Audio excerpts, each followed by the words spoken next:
मोनफा मोनफा बुथ कमिटि दादों जायनाखि बुथ कमिटियाव गोबां खरसा दं दिनै सनदनदाया माब्लाबा थावजों थाखा फैसा थाइसेयाव थोना सोरबा रावबो खिथादों नङा बाहाय आंहा जुदि सनदन ब्रह्मआ थारैनो बाव थायोबा मन्दलाव थायोबा बिजेपि हिसाबै देबरगाव समाजाव जिर' जानो थांगासिनो दं बे 100% गोरोन्थि बावहाय बिथाङा आदा अर्जुननि डेट अफ बार्थ बिथाङा गावनो बिदों बाहाय आं दङ बिनानै बियो बिनि डेट अफ बार्थखौ बे माइनास खालामलायदों खारन बिथाङा बेखौ जुदि थाङै थांनानै मान गोनां बिश्वजित दैमारि सारखौ लोगो हमनानै दिनै बेखौ माने 8 लाख थाखा मानो लाबोखो बियो बिनि फिननायखौ जोंनो नांगौ खौरांगिरि मोनसे मेल खुंदों मा उद्देश्यखौ लानानै बे हाबाफारिखौ लादों गिबियावनो साफ्रोमबो निउस मिडिया नायग्रा बिथांमोनसिम निमाहा बिनायनि थाखाय गोरोन्थिबो जाबाय अननानै निमाहा लायगोन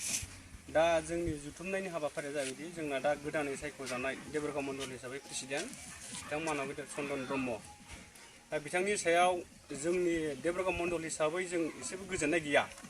गोजोननाय गैयैनि खारना बेनो जोंना डाइरेक्टलि बिथाङा मोनफ्रोमबो खामानिखौ इलिगेलि आरो पार्सनेलि मावो दा जोङो रायजो राजा हिसाबै जों भटार हिसाबै जोंहा बयहाबो अधिकार दं दा खारन आं बेखौ सिदा बुंगोन थांनाय एमपि इलेक्सनाव जानाखि आंबो पलिं एजेन्ट जानो मोन्दों 32 माबानि रुमनि बावहाय पंकज इस्लारिनि आंबो बुंजादों माबाजोंहाय पलिं एजेन्ट अफिसारजों पबित्र नोंनावथ' माथो माबासो मोनसे पंकज इस्लारिसो केन्डिडेट नोंसिनि केन्डिडेटआ मा नाम बाहायथ' जयन्त बसुमतारी सारसोमोन दा बावहाय अब्लाबो आं नङा सार जोंहाथ' बिजेपिनिफ्रायसो फैदों थिग दं बाहाय बे पलिं अफिसारा लिरना लादों बिजेपि हिसाबै जोंखौ गनायदों दा बेनिखायनो जानाखि चन्दन ब्रह्म बिथाङा बे बुस्थुखौ राननो फैनो गोनांथि गैयामोन खारन बियो जाबाय इन्डिपेन्डेन्ट आरो बेखौ जुदि होफैदों बिथाङा मा हिसाबै फैदों दा बिथाङा बिथांनिफ्राय थाखा लाबोदों ना मादों जों मिथिया लाबोदों जों खोनादों खिन्थु लाबोदोंबो लाबोबा बिथाङा सासेयाव 400 मानो रानना होखो पलिं एजेन्टनो खारन जोंहा बिजेपियाव डिस्ट्रिक्ट हिसाबै खरसा होखादोंमोन एक्सट्रा आरो बे खरसाखौ बिथाङा जुदि गाव हारसिं पार्सनेल बाहायनाय जादों बियो खाथां आरो दा थांनाय एमपि इलेक्सन बायनायनि उनाव बिथां मानव गेदेर प्रमद बर' सारा जोंनि मण्डल देबरगाव मण्डल हिसाबै एसे एनै पार्टि जानायनि थाखाय स्किम फिसा फिसा हरनाय खोथा दंमोन हरा नङा हरदोंमोन खिन्थु हरदों बिथाङा चन्दन ब्रह्मआ गावनि गामियावनो बेखौ 10 लाखनि स्किमखौहाय मावदों लामाया मानो होनबा जों बिजों थांलाय फैलाय जों खालामबाय थायो नुयो आरो बिनिखायनो दा बिथां चन्दन ब्रह्मखौ जों एसेबो गोजोननाय गैया आरो बिथाङा दाख्लै थांनाय जुदि डिस्ट्रिक्टनि गसाइ बसुमतारी सारखौहाय जेब्ला माबादों बरायनाय हाबाफारि बावहाय बिथाङा आदा अर्जुननि डेट अफ बार्थ बिथाङा गावनो बिदों बाहाय आं दङ बिनानै बियो बिनि डेट अफ बार्थखौ बे माइनास खालामलायदों माने केलकुलेटर खालामदों होमब्ला नोंनि बैसोआ थिग जाना जाया होननानै दिनै गाव लाजिनो गोनां बेनो खारन मानो बे अब्ला मानो जोंखौ बिदि खालामखो दसेनि थाखाय जोंखौ मानो गोजोननाय होखो आरो दिनै बिथांनिया जुदि गिदिं गिदां मानो फैफिनखो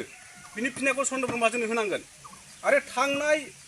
जोङो बबे समाव जिरामोनथाय बिसमुरियाव जों बाजाराव जों दसे माने जिरायलायदोंमोन जायनाखि मण्डलनि प्रेसिडेन्ट गोदान सायख'नायाव चन्दन ब्रह्मआ गाव बिनि सिगांहाय मोनसे एप्लिकेसन होदों डिस्ट्रिक्टआव अब्ला जों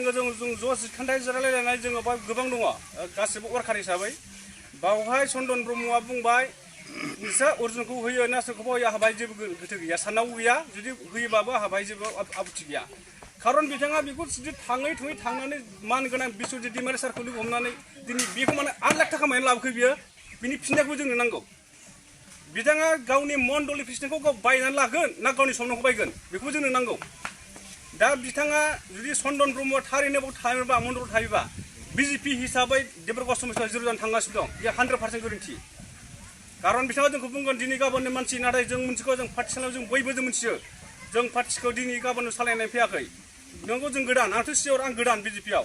थेवब्लाबो जोङो बिथांनि आदर्श जुदि मावनाय नेमथिखौ जों गासैबो बे रं जोङो थांनाय नै माबायाव ब्लगावहाय थांदोंमोन देबरगाव माबायावहाय थिथागुरि ब्लगाव मोनसे आइबिएस स्किमनि थाखाय बे आइबिएस स्किमावबो आङो चन्दन दाखौ लिंहरदोंमोन ओरैबायदि फै जोंना इलिगेल जादों फन हरनानै बुंबाय बियो मा आंथ' बाव थांनांलायाना अर्जुन दंखायो सासे जुदि दायथ' बियो जोंनिनो बिफा बे थांनांगौ बेहा नुजाहैनांगौ बुंनांगौ ओरैबायदि अब्ला बियो गावखौ देरसिन खालामना लायो ना रायजोखौ देरसिन खालामना लायो दिनै जों खोनानो मोन्दों सोरबा एमसिएलए इएमफ्रा सापर्ट दं बिथांनि प्रेसिडेन्ट गोदान जानायाव नाथाय जोंहा बाहाय जेबो जोंहा बहाय एसेबो गोजोननाय गैया सोरबा एमसिएलए जोंनि देबरगाव समाजनि देबरगाव मण्डलखौनो सालायफैयाखै दिनै रायजो राजाफ्रासो बेखौ जों सापर्ट खालामलायनानैहाय जों ज' दिनै हमथाना दङ मोनफा बुथ कमिटि दादों जायनाखि बुथ कमिटियाव गोबां खरसा दं दिनै सनदनदाया माब्लाबा थाव सोनो थाखा फैसा थाइसेयाव थोना सोरबा रावबो खिथादों नङा बाहाय बिनिखायनो जों दिनै बुथ कमिटि दादों जोंहा थिखोना हरगासिनो फारसेजों सनदनदाया हारसिङै हा होननानै आजावगासिनो दं होमबा बे जोंनिनो खहा दं दा बावहाय जों मानि थाखाय दिनै जों बुंनो गोनां गैयामोन सनदना जुदि मोजां रोखोम मिलायनानै मावोबा जोंहा बाहाय जेबो जों अपसन होआमोन आरो मोनसे खोथाया सनदनदाया जाहैबाय मोनसे डिस्ट्रिक्ट हिसाबै क'अर्डिनेशन कमिटिनि प्रेसिडेन्ट बेबो बिथाङा जोंनावहाय मबाइलाव रोखा दं बे नटिसआ अब्ला सासे जुदि मण्डलनि प्रेसिडेन्ट जानानै आरोबाव क'अर्डिनेशन कमिटिनि बोरै प्रेसिडेन्ट जानो हाखो बेखौ बिनि फिननायखौबो होनांगोन